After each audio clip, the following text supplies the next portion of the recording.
नमो नमः। प्रवाचिका अहंदया जोशी संस्कृताध्ययने समेषां स्वागतम्। अधुना अग्रिमा कथा पठिष्यते असु तर्हि आरंभं कुर्मः। मस्तक चरणांवर ठेवण्यासाठी वाकू बघणाऱ्या संभाजीराजांना थोपवून मिठीत घेत पुतळाबाई उमसल्या. असं कसं झालं हे युवराज? स्वारी तुम्हा आम्हाला न भेटता गेली, हयात वाया झाली, आता जीव थकला. त्या ममतेच्या मिठीत संभाजीराजांना वाटले, आम्ही आम्ही तुमच्या पोटीच उपजतो तर. कसल्या तरी विचाराने शोकावेग आवरल्या पुतळाबाईंनी धरल्या खांद्यांनी संभाजीराजांना तसे समोर घेतले. गर्दन खाली घातलेल्या युवराजांना त्या बांधील बोलल्या, मान वर घ्या. संभाजीराजांनी मासाहेबांच्या नजरेला नजर दिली. क्षणापूर्वीवरच्या आभाळासारखी दाटून आलेली मासाहेबांची नजर आता पार निवळली होती. त्यांच्या डोळ्यात जसे दोन सूर्यच उतरले होते. आम्हास मासाहेब म्हणता, एक मागणं ऐकता आमचं? त्या आवाजाला थेट महाराजांची झाक आली होती. जी मागणं का आज्ञा व्हावी तसली पोच नसलेले संभाजीराजे अदबीने बोलून गेले. तर मग ही आमची पहिली आणि शेवटची आज्ञाच माना. आईच्या माळेवर हात ठेवून सांगा ती पाळू म्हणून. जी पाळू. शंभू बाळ, स्वारी गेली आता. आता जीर्ण संपवावं म्हणतो आम्ही. आम्ही स्वारीच्या मुजड्यांची दौलत उराशी घेऊन अग्निभक्षण करणार. सती जाणार. सिद्धता करा. दालनाच्या पोकळीत नजर रोवलेल्या पुतळाबाई मूर्तीसारख्या दिसू लागल्या. प्रतापगडाच्या मंदिरातील निश्चल निर्धारी उतरत्या निशाणासारखे ढासळलेले संभाजीराजे त्यांच्या पायाभोवती मिठी घालत हताश स्फुंदताना म्हणाले, काय बोलतात हे मासाहेब? कसली आज्ञा केलीत ही आम्हाला? त्यांच्या खांद्यावर हात ठेवलेल्या वरच्या मूर्तीला यातला एकही शब्द काही ऐकू जात नव्हता. गडाचा बंदोबस्त झाला आहे, टाकीनं निघून यावं. येसाजी कंक आणि पिलाजी मामा यांचा निरोप मिळताच पाचार सोडून संभाजीराजे हंबीररावांसह रायगड चढू लागले. त्याच्या मागून 5,000 मावळा गड चढीला लागला. चित दरवाजासमोर येताच संभाजीराजे थबकले. जेव्हा इथून निघालो तेव्हा बरोबर महाराज साहेब होते आणि आज थरथरल्या हाताने त्यांनी दरवाजाच्या उंबऱ्याला स्पर्श करून आत पाय ठेवला. हंबीररावांनी इशारत केलेले भोई पावसाच्या सरी तरू लागताच रिकामी पालखी घेऊन युवराजांना गाठीत होते. हातपंजा डोलवती नाकारत संभाजीराजे दरडीच्या झाडाखाली आसरा घेत होते. सरी सुमार होताच पुन्हा गडचढीला लागत होते. पाठचा मावळा घोंगड्यांच्या खोळी पांघरून पावसाला दाद न देता गड चढत होता. लहाना दरवाजा मागे पडला. रायगडाचे आघाडी मनोरे दिसू लागले. काठ भरल्या गंगासागरावर नजर टाकून संभाजीराजे मनोऱ्यात आले. तिथे गडाच्या 18 कारखान्यातील माणसे दाटीने उभी होती. त्यातून पांढऱ्या गलमिशांचे येसाजी कंक पुढे आले. ते मुजऱ्यासाठी झुकणार एवढ्यात झेपेने पुढे होत संभाजीराजे त्यांचे पाय शिवता शिवता म्हणाले, येसाजी काका, तुम्ही आशीर्वाद द्यायचा आम्हाला. त्यांना वर घेत कंकांनी छातीशी लावले. गहिवरला म्हातारा म्हणाला, किती योळ लावलीसा ह्यो. पार रया गेली गडाची. बरं तर बरं आलासा. जेवढं कोलांट्या मारणार होतं तिसनी अडकवून टाकलं या. ह्यो गड अदुगर ताब्यात घ्या अन नेटाक जुपीला लावा बघू नाही येसाजी काका, लावूया म्हणा. आम्ही एकटे काय करणार? आबाजी सोनदेव, येसाजी कंक, हंबीरराव, पिलाजी मामा, आनंदराव, रूपाजी मदारी, चांगोजी काटकर, जोत्याजी केसरकर अशा अशा हिमतीच्या माणसांनी मेळ धरलेले संभाजीराजे गडदेव जगदीश्वराच्या दर्शनाला चालले. युवराज गडावर आले ही खबर मिळालेली माणसे झुंडीने येऊन दुतर्फा उभी राहिली होती. वरून पावसाच्या सरी आणि भोवतीने माणसांचे झडते मुजरे आपलेसे करीत संभाजीराजे जगदीश्वराच्या मंदिरद्वारात आले. शिवपिंडीचे दर्शन करून होळीमाळाने ते महादरवाजात येताच पुऱ्या 3 महिन्यांनंतर आज रायगडाचा नगारखाना पहिल्याने दुलदुलला. समोर सिंहासन होते. श्रींचे रिकामे होते. धन्याशिवाय पोरके दिसत होते. एक एक पाऊल टाकत कोणाच्या तरी मागून चालल्यासारखे संभाजीराजे सिंहासन चौकात आले. याच दरबारी ते हात बांधून आरोपित म्हणून पेश आले होते. त्याच जागी ते क्षणभर खिळल्यासारखे झाले. आबासाहेब, आजही आम्ही बांधल्या हातांनी इथे उभे राहू आरोपित म्हणून. तेव्हा घेतली नाही ती सजा आज घेऊ ताठ गर्दनीनं. पण तुमची सफाई खडी होत नाही असं या सिंहासनावरून एक वार तरी ऐकवाल आम्हास? सैरभैर झालेल्या संभाजीराजांची नजर चौकभर भिरभिरली. झिरझिरीत आडपडदे कनाती फक्त वाऱ्यावर सळसळत होत्या. तसेच चालत ते सिंहासनाला मिळणाऱ्या सोन पायऱ्या चढू लागले. हंबीरराव, आनंदराव, येसाजी, मदारी सारी माणसे दम रोखून त्यांच्याकडे बघतच राहिली. आजवर दरबारी मार्गाने त्या पायऱ्या अशा कधीच कुणीही चढले नव्हते. जिथे युवराज म्हणे संभाजीराजे बैठक घेत होते ती पायरी येताच ते थांबले. आपलेच बसते रूप त्यांना दिसून गेले. पुढे होत ते थेट सिंहासनासमोरच उभे राहिले. दरबारी चौकातील माणसे अस्वस्थ झाली. एकमेकांकडे भांबावून टकमक बघू लागली. त्यांना वाटले युवराज असेच गैररिवाजी सिंहासनावर बसणार की काय. त्यांनी श्वास रोखले. सोनेरी असल्यामुळेच समोरचे भिंडे सिंहासन पार उदास दिसत होते. त्याच्या बगलेचे जबडे खोललेले सिंह निष्प्राण भासत होते. वरचे छत्र डळमळते वाटत होते.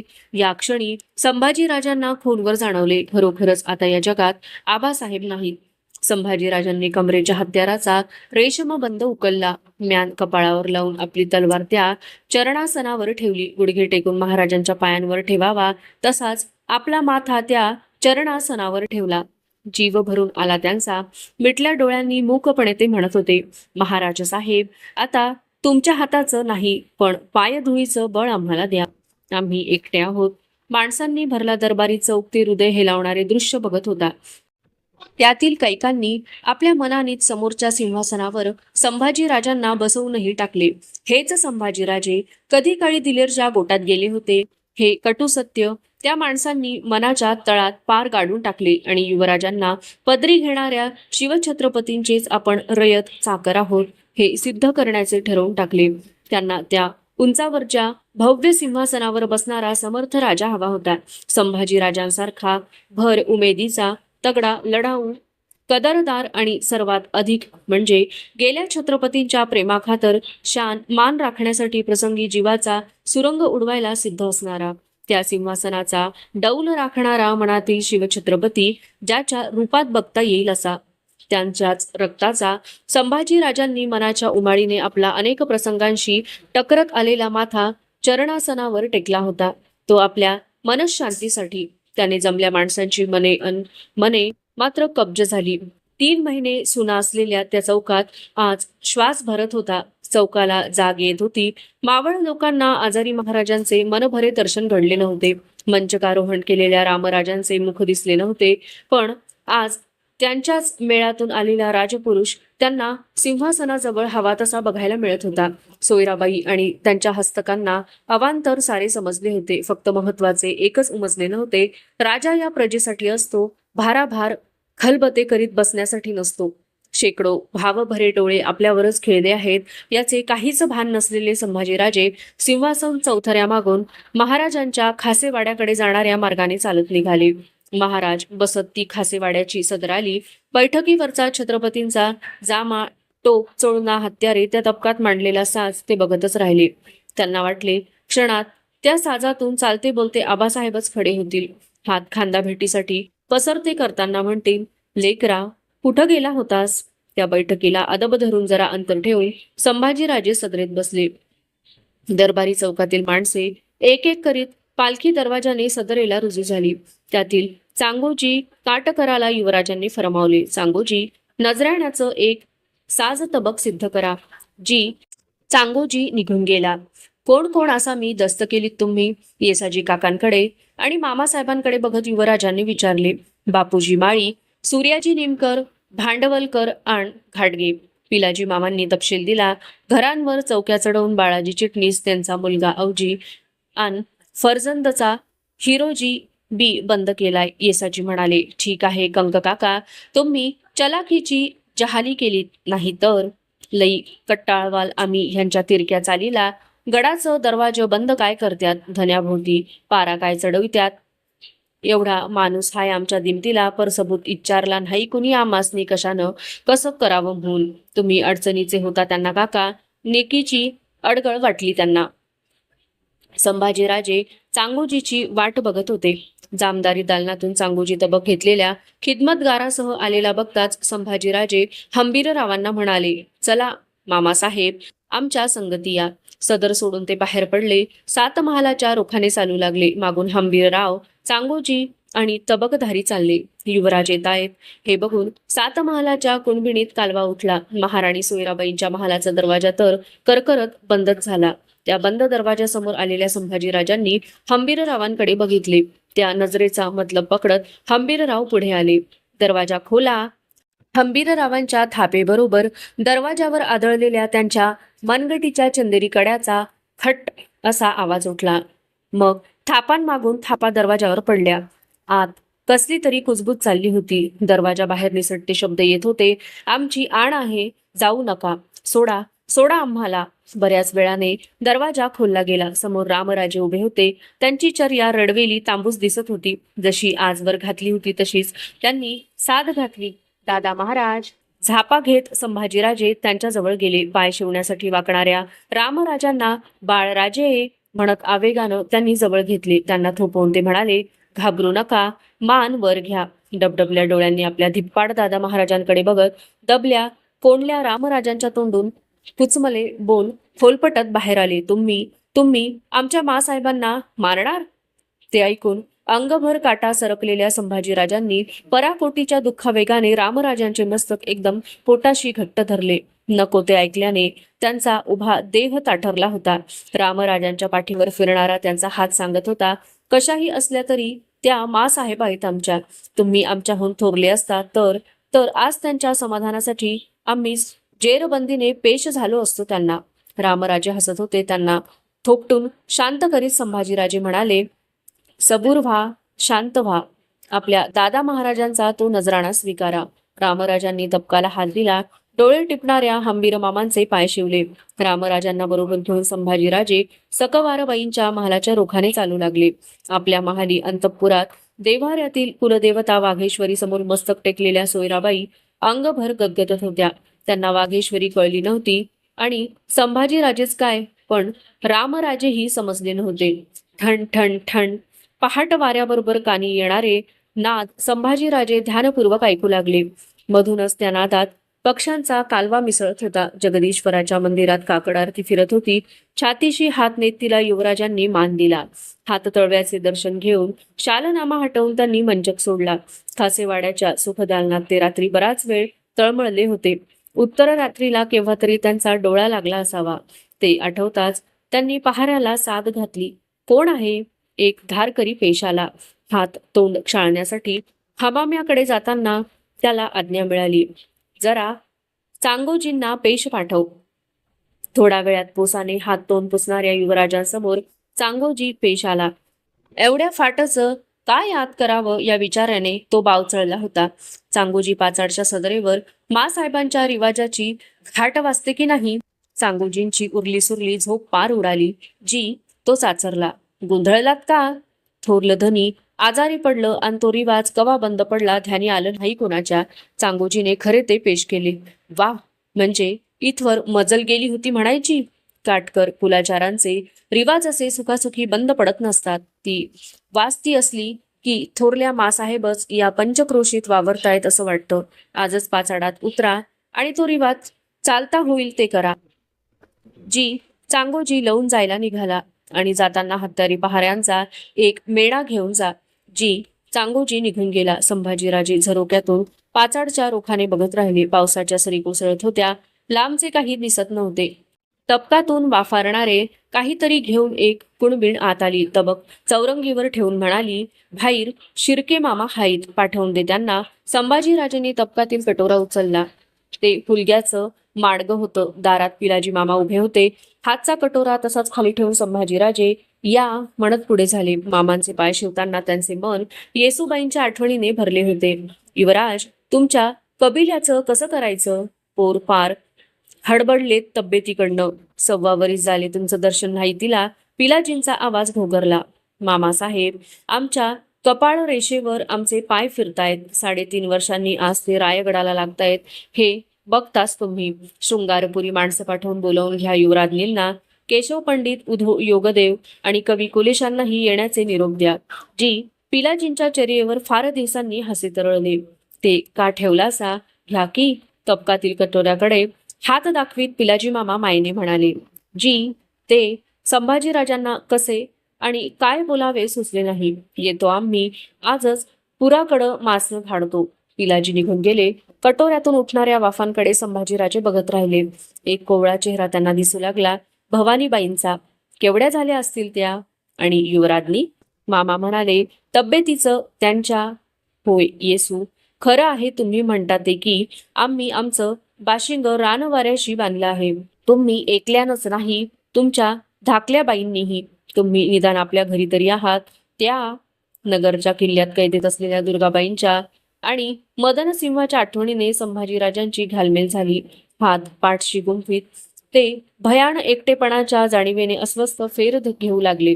तबकातील माडगे तसेच निवत चालले. स्नान घेऊन देवमहालातील भवानीचे दर्शन करून संभाजीराजे वाड्याच्या सदरेला आले.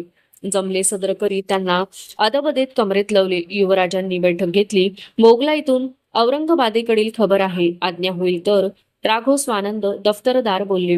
संभाजीराजांनी मंजुरीचा हात उठविला.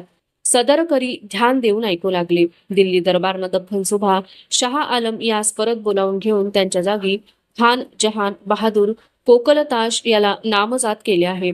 औरंगाबादेत उतरलेला खान फौजबंदी करीत आहे. कपाळी आठी धरलेले संभाजीराजे चिंताक्रांत झाले. महाराजांच्या निधनाचा समय धरून हा अर्थपूर्ण बदल होत होता. शाह आलमनं सुभेदार असताना कधी औरंगाबाद सोडले नव्हते. दफ्तरदार मोगलाईच्या तोंडावरच्या किल्लेदारांना या बदलाची पत्रे द्या. ठाणीकडे कोट बांधून सावधगीनं राहण्यास लिहा. जी राघव स्वानंद लवले. मामासाहेब पन्हाळ्याला जासूद पाठवून म्हालोजींना कैदी रवाना करण्याचा निरोप धाडा. संभाजीराजांनी हंबीररावांना सांगितले. जी जामदार खाना, दफ्तरखाना, जवाहीर खाना समध्यासनी मोरा हाईत. त्या तुटल्याशिवाय गड राबता होत नाही. हंबीररावांनी कारभारी लोकांची कुचंबणा मांडली. गडाची ही सुद्धा नाकेबंदी झालेली ऐकताना संभाजीराजे क्षणभर कष्टी झाले. मग निर्धारपूर्वक म्हणाले, सरलष्कर, तुम्हीच कारखान्यांच्या प्रमुखांच्या साक्षीनं मोहरा तोडून टाका. साऱ्या 12 दाण्यांची तपशीलवार यादी सिद्ध करायला सांगा प्रमुखांना. आणि आबाजी, तुम्ही सुरक्षित दफ्तर हाती घ्या. एक तक्रारी अर्ज आहे स्वामी. राघव स्वानंदनी दुसरा मामला पुढे घातला. कुणाचा? बेल होंगल तर्फेच्या मुरगोडचे देसाई माणकू रुद्रप्पा यांचा. काय म्हणतात माणकोजी? आम्ही त्यांना पन्हाळ्याहून लिहिले होते की खंडणीचा तह महाराज साहेबांनी केला आहे तसाच चालवू म्हणून. त्याबद्दल नाही त्यांची तक्रार. माणकोजी खंडणी वसूल करून बेळगाव तर्फेच्या कटोरगडाच्या इमारतींच्या देखरेखीसाठी व तनख्यासाठी देतात. सध्या आपले अधिकारी विठ्ठलहरी त्या भागातून खंडणी म्हणून मध्येच पैसा वसूल करताहेत. त्यामुळे कटोरगडच्या भरण्यात तूट पडत आहे. राघवपंतांनी तपशील दिला. दफ्तरदार, त्या विठ्ठलहरीला करडी समज द्या. पैशाच्या वराता करण्यास तुम्हास काही एक संबंध नाही. पुन्हा मुरगोड तर्फेला उसूल घेतल्यास मुलाहिजा नाही. तसेच माणकोजींना लिहा, कटोरगडचा भरणा पूर्वीप्रमाणे करणे, तूट तसदी न देणे. जी सदरेवरची माणसे संभाजीराजांचे सावध, तातडीचे आणि अचूक निर्णय ऐकून मनोमन समाधानी होत होती. पाचाडच्या मासाहेबांचा मेणा मनोऱ्यापाशी आलाय. सांगोजीने पाठवलेल्या धारकऱ्याने पेश येत वर्दी दिली. संभाजीराजे बैठक सोडून उठले. त्यांना बघताच ठाण झालेल्या मेण्यातून पुतळाबाई बाहेर आल्या. संभाजीराजांनी त्यांची पायधूळ घेतली. हंबीरराव, राघोपंत, येसाजी, आनंदराव साऱ्यांनी मुजरे भरले. चलावं मासाहेब. संभाजीराजांनी 7 महालाकडे जाणाऱ्या पालखी दरवाजाकडे हात रोख दिला. जिंदगीचे सारे गंगासागरात अर्पण केल्यासारख्या पुतळाबाई चालत होत्या. सकवारबाईंच्या महाली येत असत्या म्हणाल्या, युवराज, जरा राजोपाध्यांना बोलावून घ्या. स्वारींचे धर्मशास्त्राप्रमाणे करायचे जे राहून गेले आहे ते त्यांच्या सल्ल्याने आम्ही करणार आहोत. त्यांचा आवाज आभाळातून उतरल्यासारखा वाटत होता. संभाजीराजांनी बाळंभट राजोपाध्यांना वर्दी दिली. शास्त्री बोवा, सकवारबाईंच्या महाली ते रुजू झाल्यावर पुतळाबाईंनी त्यांना प्रश्न केला. स्वारींचे कोण कोण विधी राहून गेले? स्वामींचे अंत्यसंस्कार भडाग्नीने झाले आहेत.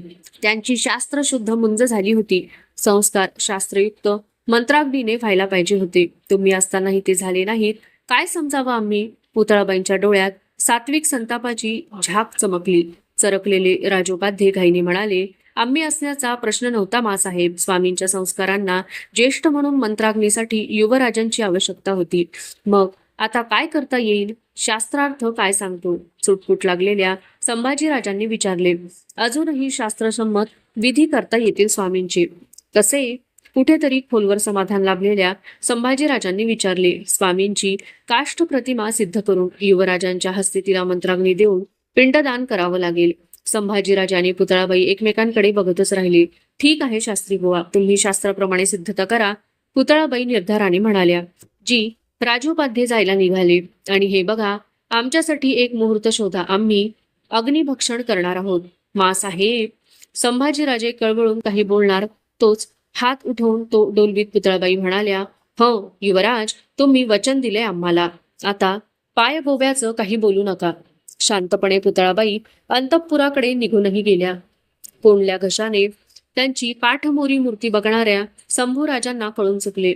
आबासाहेब, तुमच्या जबानीचंही बळ आमच्या ठाई नाही. अशात जायला निघालेल्या थोरल्या आऊंना तुम्ही रोखून धरलत. आम्ही संभाजीराजे सुन्नपणे आपल्या महाली फेर घेत होते. धनी, आत आलेला रायाजी बोलता बोलता रुकला. काय?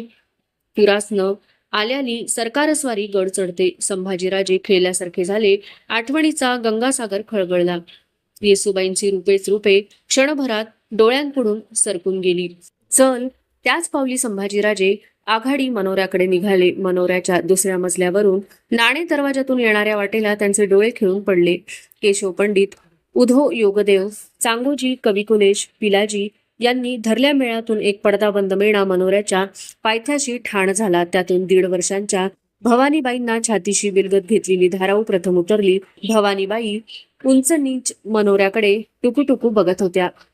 मनोऱ्याच्या दगडबंद उंबरठ्याला हात लावून तो मळवटाशी नेत येसूबाई बालेकिल्ल्यात आल्या. संभाजीराजांनी मनोरा सोडला. येसूबाई 7 महालाकडे गेल्या. मासाहेब, पुतळाबाई, सकवारबाई आणि होय सोयराबाईंचीही पायधूळ मळवटी घेण्यासाठी. अवशिष्टा कथा अग्रिमे भागीपतिष्यते अस्तु तर्हि पुनर्मिलामः. तावन् मंगलम भूयात्, शुभम भूयात्. नमो नमः. धन्यवादः.